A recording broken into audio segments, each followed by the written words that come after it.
Assalamualaikum warahmatullahi wabarakatuh. Alhamdulillah wassalatu wassalamu ala rasulillah wa ala alihi wa sahbihi wa man wala wa taba'a hudah. Allahumma akhrijna min dhulumatil wahm wa akrimna bi nuril fahm waftah alaina bi ma'rifatil ilm wasahil akhlaqna bil hilm waj'alna mimman yastami'una al-qawl fayattabi'una ahsana. Subhanaka la ilma lana illa ma 'allamtana innaka antal alimul hakim. Wala haula wala quwwata illa billahil aliyyil azim. Allahumma 'allimna ma yanfa'una wa zidna ilma wa ba'd. Insyaallah malam ini kita akan lanjutkan pengajian kitab Maqasidul Falasifah karya Imam Abu Hamid Al-Ghazali. Saya lagi-lagi harus meminta maaf kepada kawan-kawan sekalian karena pengajian ini lebih banyak terputusnya ketimbang berlanjutnya. Saya sempat mengutarakan sejumlah alasan kenapa pengajian ini terputus-putus, karena antara lain ya karena kesibukan di pondok. Saya harus mengajar, kemudian mengatur para santri dan kesibukan-kesibukan lainnya. Walhasil agak kesulitan bagi saya untuk menyempatkan waktu secara khusus melanjutkan pengajian ini di tengah kesibukan yang saya miliki. Tapi alhamdulillah, insya Allah dalam minggu-minggu ini kita akan lanjutkan kembali pengajian yang sempat terputus itu. Di pertemuan sebelumnya kita akan langsung masuk ke dalam pembahasan ya. Di pertemuan sebelumnya kita membahas sampai pada pembahasan tentang dua macam pengetahuan. Dua macam pengetahuan manusia. Kita tahu di sana ada yang disebut dengan pengetahuan yang berupa gambaran, yaitu tasawur, bahasa ilmu mantiknya tasawur. Yang kedua ada pengetahuan manusia yang berupa pembenaran, bahasa ilmu mantiknya tasdiq. Jadi pengetahuan manusia itu ada dua itu. Yang paling pokok ada dua itu. Kadangkala kita mengetahui sesuatu dan pengetahuan itu hanya berupa gambaran saja atau konsepsi ya. Sekali lagi kalau saya sebut konsepsi artinya gambaran. Tasawur, konsepsi, gambaran itu maknanya sama, maksudnya sama. Ada kalanya pengetahuan kita itu bukan hanya sebatas gambaran, tapi sudah disertai penghukuman. Kita sudah paparkan contoh-contohnya. Kalau sekarang saya mengatakan Islam, kita ambil contoh yang serupa dengan yang kita sebutkan di pertemuan yang lalu ya. Orang menyebut kata Islam, tergambarlah suatu makna. Nah itu namanya tasawur. Itu namanya konsepsi atau gambaran. Tapi kalau saya mengatakan Islam adalah agama yang benar, otomatis di sana ada penghukuman. Saya mengatribusikan atau melekatkan makna benar kepada kata Islam. Itu namanya tasdiq, itu namanya pembenaran. Yang kita maksud dengan pembenaran itu semacam itu. Kalimat sempurna. Yang di sana ada subjek, ada predikat, gitu ya. Pengetahuan manusia tidak akan keluar dari dua kemungkinan itu. Ya ima gambaran atau pembenaran, ima konsepsi atau justifikasi, gitu kira-kira ya. Tasawur atau tasdiq. Masing-masing dari konsepsi dan pembenaran itu terbagi ke dalam dua bagian. Ada yang disebut dengan konsepsi spekulatif atau gambaran yang bersifat spekulatif. Spekulatif itu artinya yang masih membutuhkan penalaran, masih membutuhkan penjelasan. Kayak tadi itu Islam. Ada orang mengatakan Islam, agama saya adalah Islam. Orang bisa bertanya apa itu Islam? Dan Anda harus menjelaskan makna dari Islam itu dengan penjelasan yang logis. Berarti gambaran tentang Islam itu bersifat spekulatif, karena dia masih membutuhkan penjelasan. Beda halnya kalau saya menyebut kata wujud. Wujud itu artinya ada. Apakah kita perlu definisi misalnya ada itu adalah bla bla? Enggak perlu. Makna ada itu sudah jelas dengan dirinya sendiri, self evident gitu ya. Dia sudah jelas dengan dirinya sendiri. Itu disebut dengan tasawur badihi. Kalau yang pertama itu tasawur nadhari, yang kedua tasawur badihi. Yang pertama itu gambaran yang bersifat spekulatif, yang kedua bersifat aksiomatik. Jadi gambaran atau konsepsi ada dua macam.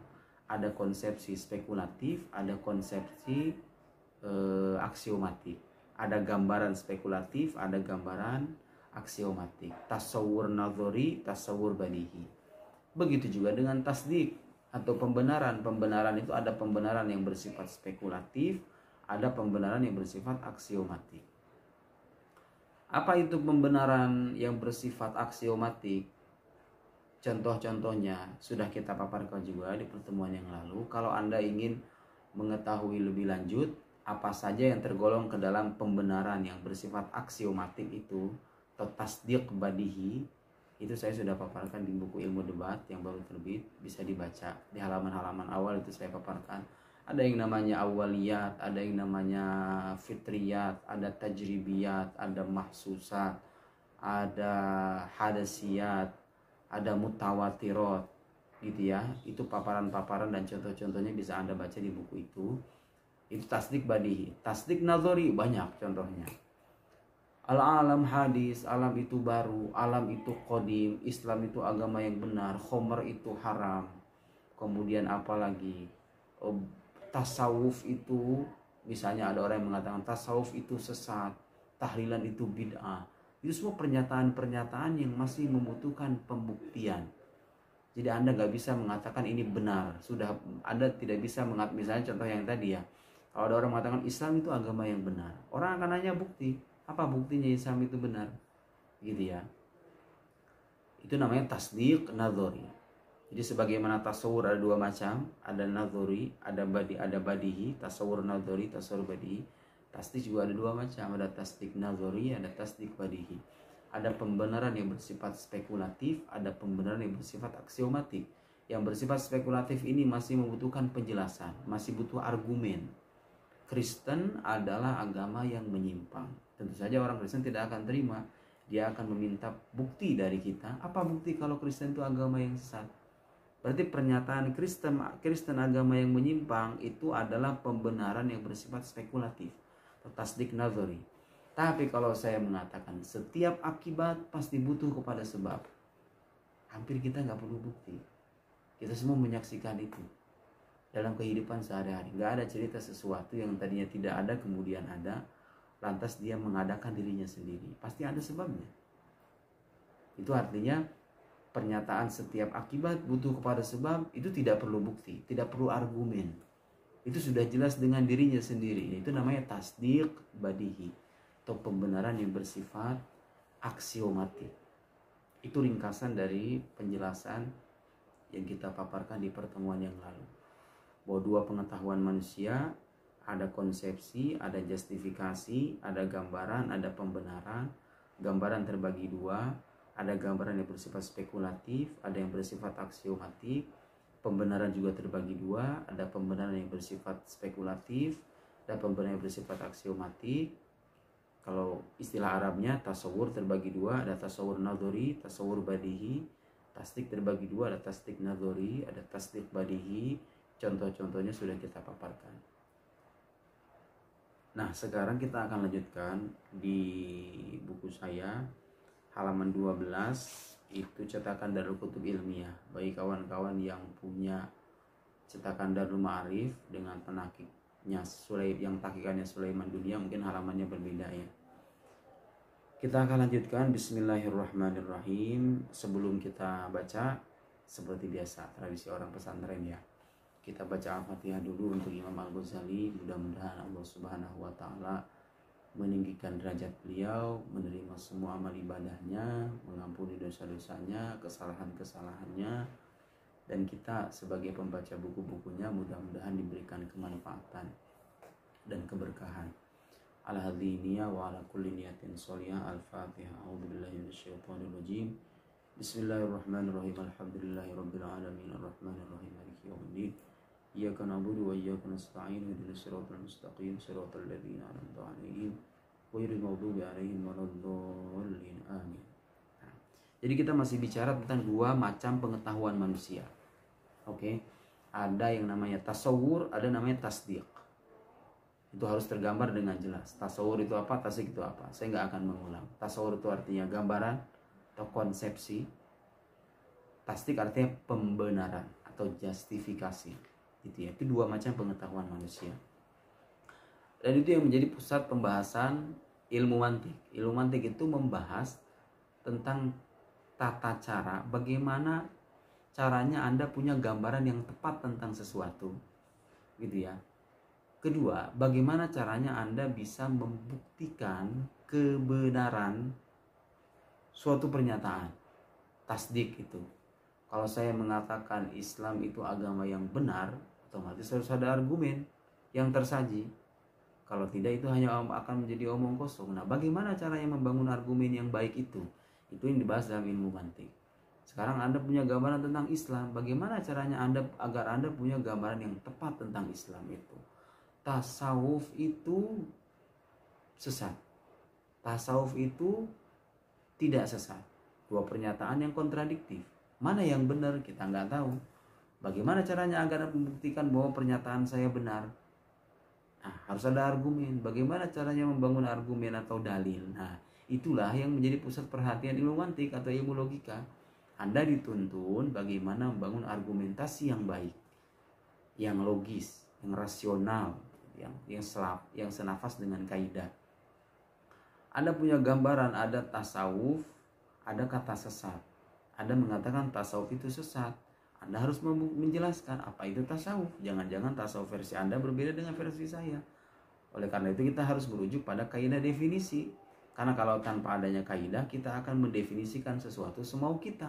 Kalau kita mendefinisikan istilah-istilah itu semau kita akan sulit membangun diskusi yang sehat, diskusi yang berakhir dengan kesimpulan, dan kesimpulan itu bisa memuaskan. Sulit membangun diskusi yang terarah begitu. Masing-masing akan bersikukuh dengan pandangannya sendiri, dengan rumusannya sendiri, dan pada akhirnya kita akan terjatuh dalam debat kusir, dan itu yang sering terjadi. Itulah gunanya ilmu mantiknya. Nah, kita akan lanjutkan. Bismillahirrahmanirrahim. Qala al-musannif rahimahullahu taala wa nafa'ana bihi wa bi ulumi fid dharain amin. Wa kullu ma la budda, ini perhatikan perkataan Imam Ghazali. Wa kullu ma la budda fi tasawwurihi min talabin fala yunalu illa bi dzikril haddi. Saya bacakan dulu ya. Bagi yang ingin memberikan harokat, bisa diberikan harokat terlebih dulu. Wa kullu ma la budda fi tasdiqihi min talabin fala yunalu illa bil hujjah. Kita akan bahas dua baris ini. Kita artikan dulu. Wa kullu ma la budda fi tasawwurihi min talabin. Segala sesuatu. La budda itu artinya harus. Segala sesuatu yang harus fi tasawwurihi dalam penggambarannya, min talabin, dengan pencarian. Jadi kalau kita artikan segala sesuatu atau sesuatu di sini maksudnya makna ya. Maksudnya makna. Ini misalnya kita berjumpa dengan banyak istilah dalam kehidupan keseharian kita.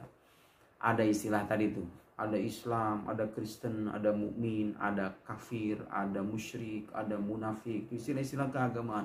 Ada Al-Quran ketika definisikan, ada kalamullah, ada mutawatir. Itu istilah-istilah. Nah, segala sesuatu yang dalam gambarannya, dalam penggambarannya, Islam itu apa, tasawuf itu apa, itu kan, ilmu kalam itu apa, filsafat itu apa. Nah, segala sesuatu yang dalam gambarannya memerlukan penjelasan, pencarian atau penjelasan, segala makna gitu ya, segala makna yang dalam penggambaran yang membutuhkan penjelasan, maka dia tidak mungkin dicapai, fala yunalu, tidak akan mungkin tercapai gitu ya, penggambaran yang tepat tentang istilah-istilah itu tidak mungkin tercapai illa bidzikril haddi, kecuali dengan menyebutkan definisi. Kita ambil contoh sederhana. Maksud Imam Ghazali itu begini, segala lafaz yang memiliki makna. Kita ambil contoh misalnya kata filsafat ya, atau jangan filsafat, mungkin terlalu rumit. Kita kembali kepada kata Islam tadi. Ada kata Islam, ada kata tasawuf. Nah, itu agak mudah. Ada Islam, ada tasawuf. Itu kan lafaz yang memiliki makna.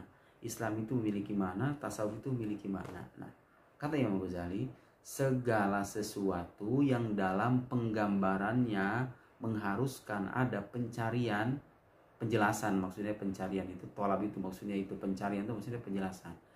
Segala makna, segala lafaz yang memiliki makna yang dalam penggambaran yang memerlukan penjelasan, kayak kata Islam tadi kan perlu penjelasan, kata tasawuf juga perlu penjelasan. Kalau sekarang Anda pergi ke kampung, ada orang yang mengatakan tahlilan itu bid'ah. Kata tahlilan itu kan ada maknanya, tapi kan dia masih perlu diperjelas. Maknanya apa? Jangan-jangan tahlilan menurut Anda itu berbeda dengan menurut saya. Dan jangan-jangan pengertian Anda tentang tahlilan itu keliru, tidak seperti yang orang pahami. Bid'ah, kata bid'ah itu sendiri kan itu lafaz tunggal yang memiliki makna, tapi penjelasan atau penggambaran tentang maknanya masih memerlukan penjelasan. Jadi kalau ada orang bertanya apa itu bid'ah, Anda masih perlu memperjelas kata itu. Nah, segala sesuatu yang dalam penggambarannya masih memerlukan penjelasan, maka dia tidak mungkin tercapai kecuali dengan menyebutkan definisi.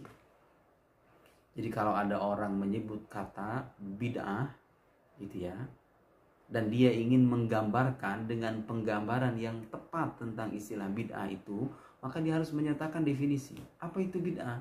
Bid'ah itu adalah segala sesuatu gitu loh.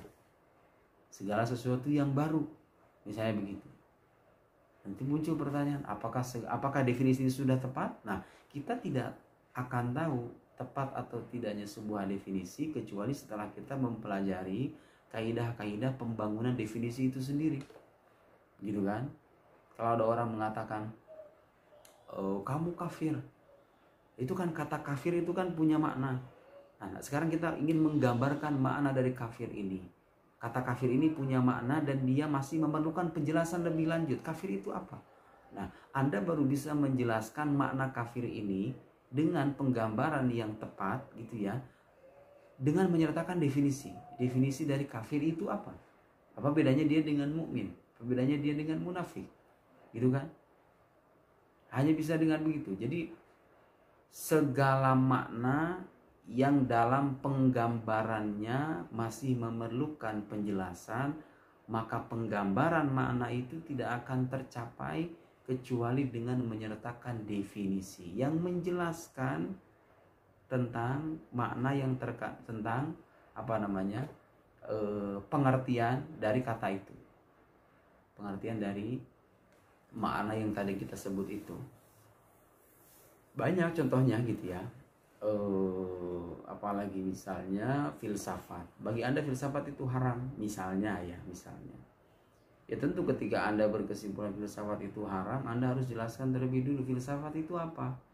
Itu segala sesuatu yang penggambarannya masih memerlukan penjelasan, kayak kata filsafat itu.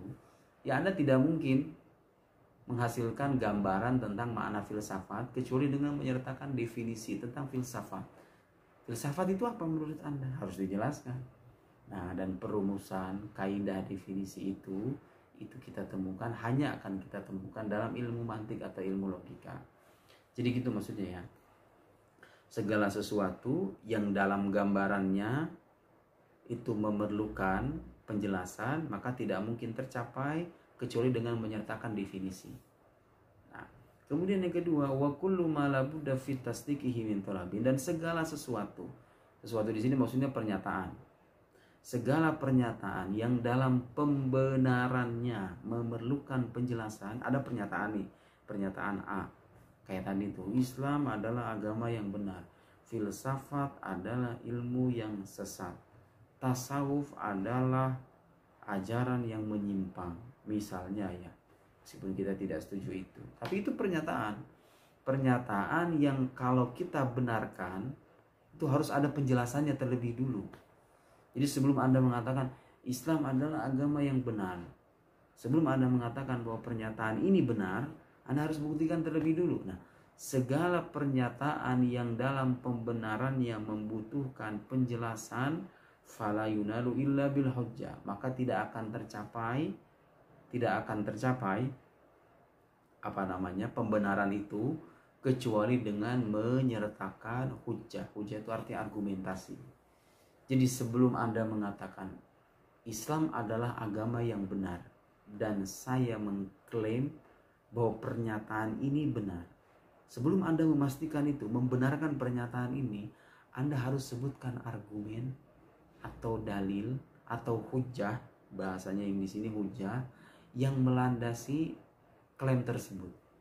Jadi klaim itu bisa dianggap benar, saya bisa membenarkan klaim tadi itu setelah saya menyertakan dalil-dalil atau argumentasi yang melandasi klaim tersebut. Kalau dalil itu terbukti benar, berarti kesimpulan Anda benar. Tapi kalau ternyata dalil itu cacat, berarti kesimpulan Anda bisa jadi benar, bisa jadi enggak. Kalau dalilnya cacat, nah ini sebenarnya pembahasan dalam ilmu jadal ya, pembahasan dalam ilmu debat. Apakah kalau dalilnya salah, kesimpulannya juga salah? Itu sudah saya jelaskan di buku ilmu debat. Anda bisa baca. Saya agak lupa di halaman berapa. Jadi kalau dalilnya benar, kesimpulannya sudah pasti benar. Bagaimana sekarang kalau dalilnya salah? Apa kesimpulan juga ikutan salah? Jawabannya enggak.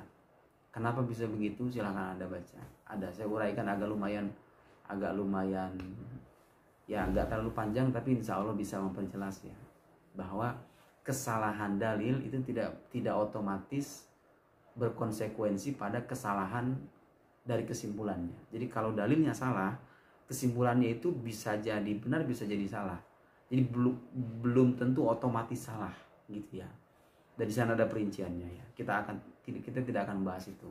Poin yang hendak kita tekankan di sini, setiap pernyataan yang masih memerlukan penjelasan, pembuktian gitu, kebenarannya masih memerlukan pembuktian, maka pembenaran itu tidak akan mungkin tercapai kecuali dengan menyebutkan argumentasi.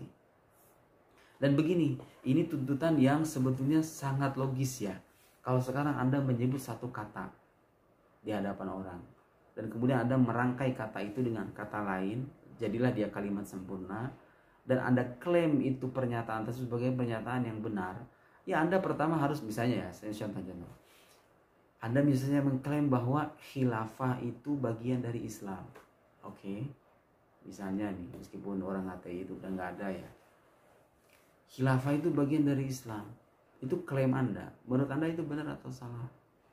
Kalau Anda mengatakan benar, kalau Anda memandang bahwa pernyataan khilafah adalah bagian dari Islam itu benar, Anda tidak mungkin sampai pada pembenaran itu kecuali setelah Anda menyertakan dalil dan argumentasi yang melandasi klaim tersebut. Apa bukti kalau khilafah itu bagian dari ajaran Islam? Jangan hanya karena Anda ikut pendapat. Itulah logika itu mengajarkan kepada kita untuk berpikir secara logis. Kalau kita memiliki pernyataan, kalau kita mengklaim sesuatu dengan pernyataan tertentu, kita harus buktikan kebenaran pernyataan itu dengan argumen, dengan argumentasi atau dalil, gitu ya. Nah, sebelum Anda menjelaskan tentang kebenaran argumen Anda harus perjelas istilah-istilahnya dulu. Khilafah itu apa? Apa definisi khilafah itu? Islam itu apa? Gitu kan? Dan bagian yang Anda maksud itu apa? Itu istilah-istilah yang harus Anda perjelas. Gitu kan? Jadi ketika Anda mengajukan satu istilah, Anda harus memperjelas istilah itu dengan definisi, gitu ya.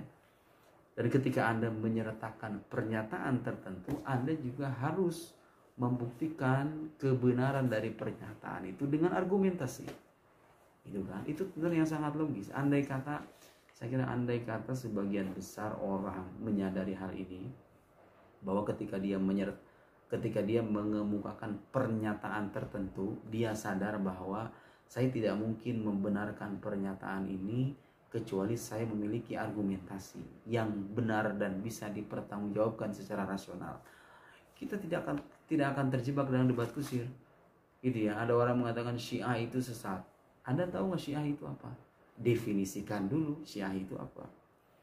Karena Imam Ghazali mengatakan wa kullu ma la budda fi tasawwurihi min talabin fala yunalu illa bi dzikril hadi. Segala sesuatu yang dalam gambarannya masih memerlukan penjelasan, tidak mungkin dia digambarkan dengan jelas kecuali dengan menyertakan definisi. Definisikan dulu Syiah itu apa. Gitu ya. Baru Anda ngomong Syiah itu sesat. Dan ketika Anda bicara Syiah itu sesat, Anda buktikan dulu argumennya apa, dalilnya apa. Anda coba renungkan. Kalau seandainya orang berpikir dengan cara seperti ini, bahwa ketika dia mengutarakan pernyataan tertentu, oh di sini ada istilah-istilah nih, ada istilah A, ada istilah B dalam pernyataan saya ini. Oh saya ini harus perjelas dulu, istilah ini maksudnya apa, istilah ini maksudnya apa. Dan ketika semuanya sudah tergambar, oh ini maksudnya ini maksudnya begini. Pernyataan ini sendiri masih perlu diuji kebenarannya. Bagaimana cara menguji kebenarannya? Ya dengan argumentasi. Bagaimana cara membangun argumentasi? Itulah yang dibahas dalam ilmu mantik. Itu ya. Saya kira jelas ya. Saya kira jelas. Dua baris itu jelas. Jadi kesimpulannya, gambaran sesuatu itu hanya bisa tercapai, gambaran yang tepat tentang sesuatu, suatu istilah gitu ya, suatu kata yang memiliki makna, itu gambarannya hanya bisa tergambar dengan tepat dengan definisi. Nah, pernyataan atau pembenaran juga tidak mungkin tercapai kecuali dengan argumentasi. Jadi kalau ada pernyataan, kemudian Anda ingin membenarkan pernyataan ini, pembenaran itu tidak mungkin terwujud kecuali dengan adanya landasan argumentasi atau hujjah, gitu ya. Begini, seorang ilmuwan harusnya berpikir seperti ini. Jangan cuma asal bicara, jangan cuma asal ngomong, kemudian dia menyertakan banyak istilah dalam paparan argumentasinya, tapi dia sendiri nggak bisa menjelaskan istilah-istilah itu dengan baik. Dan dia sendiri tidak bisa membangun argumentasi dari klaim-klaim yang dia paparkan itu dengan perumusan argumentasi yang baik. Itulah pentingnya belajar logika ya. Selanjutnya, wa kullu wahidin minhuma, dan masing-masing dari keduanya apa yang dimaksud keduanya? Itu yang tadi. Al-had wal hujjah. Had itu artinya definisi ya. Hujjah itu artinya argumentasi. Masing-masing dari definisi dan argumentasi itu min daruratihi, di antara keniscayaannya atau keharusannya, ayataqaddama alaihi ilmun. Di antara keniscayaannya ayataqaddama alaihi ilmun, harus didahului oleh suatu pengetahuan. Jadi definisi, kalau kita ingin mendefinisikan A gitu ya, yang A ini misalnya tadi sengaja saya tidak memperlebar contoh-contoh supaya penjelasannya agak lebih terarah. Kita kembali kepada kata Islam. Kalau Anda ingin menjelaskan kata Islam gitu ya, dengan definisi Islam itu bla bla bla bla bla bla. Nah, definisi ini tidak akan mungkin tercapai kecuali Anda punya pengetahuan terlebih dulu tentang Islam. Hal-hal yang berkaitan dengan Islam. Islam itu apa sih? Wah, Anda tahu misalnya Islam itu agama. Islam itu agama. Nah, Anda tidak mungkin menjelaskan definisi tentang Islam kecuali Anda tahu terlebih dulu hal-hal yang berkaitan dengan Islam. Gitu ya. Itu dalam definisi. Jadi masing-masing dari definisi dan argumentasi itu tidak akan mungkin terumuskan dengan baik kecuali setelah didahului oleh pengetahuan. Ya sangat logis dong. Anda tidak mungkin mendefinisikan sesuatu kalau Anda tidak tahu apa-apa tentang sesuatu itu. Anda ingin mendefinisikan demokrasi, tapi Anda sendiri nggak tahu apa-apa tentang demokrasi. Ya Anda tidak mungkin bisa memperjelas kata demokrasi itu kalau Anda tidak mengetahui apa-apa tentang demokrasi. Gitu ya, itu maksudnya. Masing-masing dari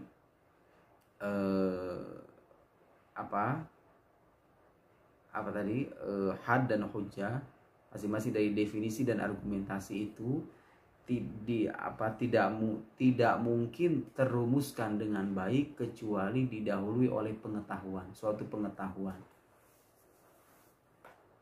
La mahalata. Wa kullu wahid minhuma min darurati ayataqaddama alaihi ilmun la mahalata. Fa inna idza angkarna ma'al insan, karena kita apabila mengingkari makna insan, apabila kita mengingkari makna insan, wa qulna, dan kita berkata ma huwa, apa dia, faqila lana, kemudian dikatakan kepada kita, huwa hayawan natiq, dia adalah hewan yang berpikir. Fayambaghi ayyakunal hayawan, fayambaghi maka seharusnya ayyakunal hayawan, kata hayawan ma'luman indana, ma'luman diketahui indana menurut kita, bagi kita. Wa kadzalika an-natiq, dan begitu juga kata an-natiq, hatta maksudnya harus diketahui juga. Hatta yahsulalana bihima al-ilm, hatta yahsulalana, hatta sampai kemudian yahsulalana terhasilkan bagi kita bihima dengan keduanya, dengan hayawan dan natik itu, al-ilmu bil insanil majhul. Al-ilmu bil insanil majhul, pengetahuan tentang makna insan yang belum diketahui atau tidak diketahui. Majhul itu artinya tidak diketahui. Jadi sekarang begini, maksudnya begini. Imam Ghazali mengatakan bahwa masing-masing dari tasawur dan tasdik gitu ya, itu hanya, yang tasawur itu tidak mungkin tercapai kecuali dengan definisi. Yang tasdik itu tidak mungkin tercapai kecuali dengan adanya argumentasi. Anda tidak mungkin menggambarkan sesuatu dengan tepat kecuali dengan definisi. Anda tidak mungkin membenarkan suatu pernyataan kecuali dengan argumentasi. Nah, tapi masing-masing dari definisi dan argumentasi itu sendiri, untuk merumuskannya itu harus didahului oleh pengetahuan, oleh pengetahuan tertentu. Anda ingin mendefinisikan kata kayak tadi saya sebut demokrasi, Anda harus tahu dulu demokrasi ini apa. Anda harus punya bekal pengetahuan tentang demokrasi ini. Karena pengetahuan itu yang nanti Anda rumuskan menjadi definisi. Demokrasi itu adalah sistem pemerintahan. Apa bedanya dengan teokrasi, dengan monarki gitu ya, dengan oligarki? Itu kan harus dibedakan. Harus dibedakan istilah tersebut dengan istilah-istilah yang lain. Nah, Anda tidak mungkin menjelaskan definisi dari demokrasi dengan definisi yang tepat kecuali setelah Anda mengetahui hal-hal yang berkaitan dengan demokrasi. Ketika Anda sudah punya banyak pengetahuan tentang demokrasi, baru dirumuskan demokrasi ini sejenis apa sih? Lalu apa yang membedakan dia dengan sistem pemerintahan yang lain? Rumuskanlah itu ke dalam definisi. Jadilah sepaket definisi. Oh, ini demokrasi menurut saya. Bagaimana hukumnya? Haram atau enggak? Nah, Anda bisa tahu demokrasi itu haram misalnya ya, dengan definisi bla bla bla bla bla bla. Itu argumennya apa? Dalilnya apa kalau itu haram? Bagaimana Anda membuktikannya dengan argumen? Nah, Anda ketika ingin mengatakan demokrasi haram, itu tidak mungkin Anda benarkan pernyataan itu kecuali setelah didahului oleh pengetahuan juga. Pengetahuan ini berupa dalil-dalil. Apa bukti kalau di demokrasi itu haram? Tidak mungkin Anda sampai pada pembenaran tentang demokrasi ini, demokrasi haram ini, kecuali Anda punya pengetahuan tentang premis-premis atau muqaddimah yang melandasi pernyataan demokrasi haram itu. Gitu ya. Nah, sekarang beliau memberikan contoh makna insan. Kalau kita tidak tahu makna insan, kalau kita tidak tahu makna insan gitu ya, manusia itu apa sih? Kita tidak tahu mana manusia. Kemudian dikatakan kepada kita manusia itu adalah hewan yang berpikir gitu ya. Anda tidak tahu tentang makna manusia. Nah, kemudian Anda dituntut untuk mendefinisikan apa itu manusia. Anda tidak mungkin mendefinisikan manusia kecuali Anda punya pengetahuan tentang hal-hal yang berkaitan dengan manusia. Kemudian Anda tahu, oh manusia itu hewan, berupa hewan. Hewan di sini maksudnya bukan binatang ya. Hewan di sini maksudnya makhluk hidup. Anda tahu manusia itu berupa makhluk hidup. Tapi kan kalau cuma makhluk hidup, kucing, ular, kambing, monyet juga makhluk hidup. Tumbuhan juga makhluk hidup. Terus bedanya apa? Kemudian kita tahu, oh ada sesuatu yang membedakan manusia dari yang lain, yaitu berpikir. Nah, terhimpunlah pengetahuan bahwa manusia itu adalah makhluk hidup plus berpikir. Gitu kan? Nah, Anda tidak mungkin menggambarkan makna dari kata manusia itu kecuali setelah Anda tahu masing-masing dari makna hewan dan makna berpikir ini. Baru ketika itu Anda bisa menjelaskan, oh manusia itu begini dan begini. Gitu ya. Fayambagi ayakunal hayawan ma'luman indana. Jadi kita tidak mungkin mengatakan manusia adalah A, B, C dan lain-lain, maksudnya definisi gitu ya. Tidak mungkin saya mengatakan manusia itu adalah bla bla bla bla bla bla, kecuali kita mengetahui terlebih dulu apa-apa yang bisa menjelaskan tentang manusia itu. Manusia adalah hewan yang berpikir, ya kita harus tahu dulu hewan itu apa, berpikir itu apa, gitu kan. Baru kita sampai pada kesimpulan bahwa manusia itu adalah hewan yang berpikir. Jadi kita katakan inilah definisi tentang manusia. Saya kira cukupkan demikian dulu ya, karena masih ada jadwal lain gitu ya. Saya harap mudah-mudahan sedikit banyak, meskipun kita baru membaca sedikit, ini bisa bermanfaat. Dan mudah-mudahan kita lanjutkan di pertemuan yang akan datang. Subhanakallahumma bihamdika asyhadu an la ilaha illa anta astaghfiruka wa atubu ilaik. Wassalamualaikum warahmatullahi wabarakatuh.